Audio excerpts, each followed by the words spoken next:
গত কয়েক বছরে বর্ষা এলেই সিঁদুরে মেঘ দেখতে উলুবেড়িয়া ২ নম্বর ব্লকের অন্তর্গত রঘুদেবপুর গ্রাম পঞ্চায়েতের রঘুদেবপুর বলরামপোতা গ্রামের বাসিন্দারা। কারণ বর্ষার বৃষ্টিতে জলমগ্ন হয়ে যেত এই গ্রামগুলির রাস্তাঘাট, কোথাও কোথাও জল পৌঁছাতো মানুষের রান্নাঘর কিংবা শোবার ঘরে। ফলে চরম জলযন্ত্রণায় ভুগত এই গ্রামগুলোর বাসিন্দারা। মূলত বেহাল নিকাশি ব্যবস্থার কারণে এমন অবস্থা হয় বলে জানায় স্থানীয়রা। আর জল যন্ত্রণা থেকে মুক্তি পেতে চলেছে রঘুদেবপুরবাসী। চলতি বর্ষার বৃষ্টির জলে রঘুদেবপুরের কোনো গ্রাম যাতে জলমগ্ন না হয় তার জন্য রঘুদেবপুর গ্রাম পঞ্চায়েতের উদ্যোগে শুরু হয়েছে পঞ্চায়েত এলাকার গুরুত্বপূর্ণ নিকাশি নালাগুলি সংস্কারের কাজ। জানা গেছে এই কাজ শেষ হলে চেঙ্গাইল চক্কাশ্রী হয়ে জল পড়বে হুগলি নদীতে। ইতিমধ্যে শুরু হয়েছে সেই কাজ।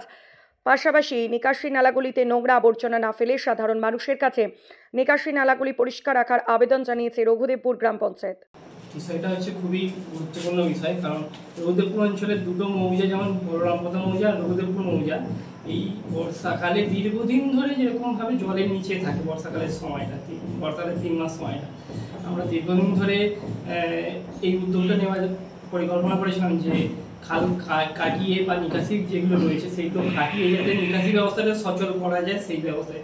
সেটা এবছর আমরা রঘুদেবপুর গ্রাম পঞ্চায়েতের নিজস্ব উদ্যোগে একদম তার নিজের ফান্ড থেকেই বলতে গেলে সেই ব্যবস্থা নেওয়া হয়েছে যাতে খালগুলো কাটিয়ে নিকাশি ব্যবস্থা যাতে সচল করা যায় বা এই জল যন্ত্রণা যাতে সাধারণ মানুষকে মুক্তি দেওয়া যায় সেই ব্যবস্থা আমরা করতে পারবো। অলরেডি কাজ চলছে, আমাদের 1 সপ্তাহের বেশিও আমাদের কাজ অলরেডি হয়ে গেছে। খালগুলো কাটা হচ্ছে, দেখি আশেপাশে আরও যে নিকাশি যেগুলো রয়েছে সেগুলো যাতে কাটা যায় আমরা সেটাই ব্যবস্থা করছি। আমরা চেষ্টা করছি গোটা গ্রাম পঞ্চায়েত জুড়েই করার, যতটুকু আমরা পারবো গ্রাম পঞ্চায়েত যতটুকু সামর্থ্য আছে অবশ্যই যদি সম্ভব হয় আমরা পুরোটাই করার চেষ্টা করছি। বলরামপোতা মৌজাটার যে খালগুলো রয়েছে সেইগুলি কাটা চলছে, ওইগুলো কমপ্লিট হলে তারপর রঘুদেবপুর মৌজার কিছু জায়গায় খাল রয়েছে সেইগুলো কাটবো আমরা চিন্তা ভাবনা করে গেছি। আর গ্রাম পঞ্চায়েতের সামনে যে জেলা পরিষদের খালগুলো রয়েছে সেগুলো অলরেডি কাটা চলছে, দেখছি কতটুকু করা সম্ভব হয় আমরা চেষ্টা করছি। আমার নাম সুমন বলে, রঘুদেবপুর অঞ্চলের। দেখুন, আমাদের রঘুদেবপুর গ্রাম পঞ্চায়েতের অন্তর্গত আমাদের যে কয়েকটি মৌজা রয়েছে তার মধ্যে সবথেকে জল যন্ত্রণার কষ্টের শিকার হয় বলরামপোতা মৌজা।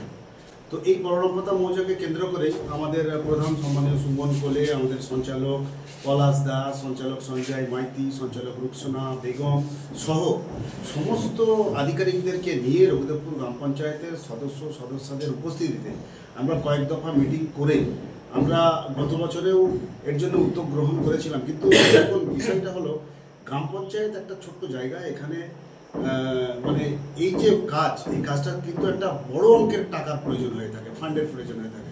সেখান থেকে আমরা বিভিন্ন দপ্তরে চিঠিচাপটাও করেছি। আমাদের সম্মানীয় মন্ত্রী পুলক রায় মহোদয় তিনিও ব্যাপারটা দেখছেন ইরিগেশনের সাথে, আমাদের বিধায়ক বিদেশ সহ আমাদের সাংসদ সাজদা আহমেদ তিনিও সংসদে এই কথাটি উত্থাপন করেছিলেন। রঘুদেবপুর গ্রাম পঞ্চায়েতের এই বিষয়টা খুবই একটা দুর্বিষহ অবস্থা, কষ্টকর অবস্থা। এখানে হয়ে থাকে কি, মানে রঘুদেবপুর গ্রাম পঞ্চায়েতের অন্তর্গত অনেকগুলো খাল রয়েছে এবং একেবারে গ্রামের ভিতরে ঢুকে গিয়ে ছোট ছোট যে খাল রয়েছে সেগুলো মূলত বর্ষার সময় জল নিষ্কাশনের কাজ থাকে এবং ওই খালগুলো থেকে বা ন্যাচারগুলো থেকে জলটা কিন্তু গ্রামের ভিতরের জলটা কিন্তু বড় খালে বেরিয়ে যায়। এটাই স্বাভাবিক পদ্ধতি। কিন্তু আজকের দিনে দেখা গেছে কি, সেখানে মানুষ মাটি ফেলে রেখেছে, তারপরে মানে অপচনশীল প্লাস্টিক সেগুলো পড়ে রয়েছে, কচুরিপানা হচ্ছে, সেখানে একটা জমাটবদ্ধ পরিস্থিতি। এর ফলে হচ্ছে কি সেখান থেকে জল বের হতে পারছে না। তারপরে হয়েছে কি ন্যাশনাল হাইওয়ে, সেটা একটা সবথেকে বড় সংকট দেখা দিয়েছে। যখন এই ন্যাশনাল হাইওয়ের দুই পাশে আমরা দেখেছি বড় খাল ছিল, সেখান থেকে এই গ্রামের ভিতরে জলগুলো নেচা হয়ে ছোট খাল হয়ে বড় খালে, সেই বড় খালের পর সেখান থেকে বেরিয়ে গিয়ে ওই ন্যাশনাল হাইওয়ের দুপাশের খাল দিয়ে একেবারে বের হয়ে গিয়ে নদীতে চলে যেত। এই সংযোগস্থল ছিল, কিন্তু ন্যাশনাল হাইওয়ে যখন হয়েছে তারপর থেকে দুদিকের খালটা ভরাট হয়ে গেছে। সেখানে জলটা, গ্রামের জলটা সেখানেও বেরোতে পারছে না। তার উপরে আবার এইরকম একটা পরিস্থিতি, বসে সিদ্ধান্ত নিয়ে একেবারে অনফান্ড থেকেই বলতে গেলে সেখানেও আবার আমরা কি করলাম, সেটাকে এই নিষ্কাশন জলটা ঠিকঠাকভাবে করার জন্য আমরা জেসিবি সহ আবার শ্রমিক লাগিয়ে আমরা পরিষ্কারের উদ্যোগ গ্রহণ করেছি। তবে আমাদের বলার বিষয় হলো এটাই, যদি এই জলগুলো জমাটবদ্ধ থাকে 3 মাসের মতো জল জমে থাকে, এই 3 মাসের মতো জল জমে থেকে সেখানে স্বাভাবিকভাবে পোকা মাকড় সাপ সমস্ত রকমের একটা উপদ্রব দেখা দেয় এবং তার ফলে কি মানুষ কষ্টের শিকার হচ্ছে, ভোগান্তির শিকার হচ্ছে। আমরা চেষ্টা করছি এগুলো খালগুলো পরিষ্কার করে যাতে করে একেবারে রঘুদেবপুর গ্রাম পঞ্চায়েতকে একটা রোগমুক্ত পরিষ্কার পরিচ্ছন্ন একটা পরিবেশ তৈরি করা যায়, তার জন্য আমরা সচেষ্ট হয়েছি। গ্রামবাসীদের কাছে একটাই করজোড়ে অনুরোধ করব, আমাদের অনুরোধ থাকবে আপনারা কিন্তু ওই অপচনশীল প্লাস্টিক, মাটি ভরাট করে দেওয়া এরকম কাজগুলো থেকে আপনারা একটু বিরত থাকবেন, যাতে করে আমাদের গ্রাম পঞ্চায়েতটা একেবারে পরিচ্ছন্ন রোগমুক্ত একটা রঘুদেবপুর শক্তিশালী ভালো পঞ্চায়েত হিসাবে আমরা গড়ে তুলতে পারি। আমাদের যে খালকাটা চলছে এটা আমাদের রঘুদেবপুর গ্রাম পঞ্চায়েতের সঙ্গে এটা সংযোগস্থল উলুবেড়িয়া পৌরসভাও রয়েছে।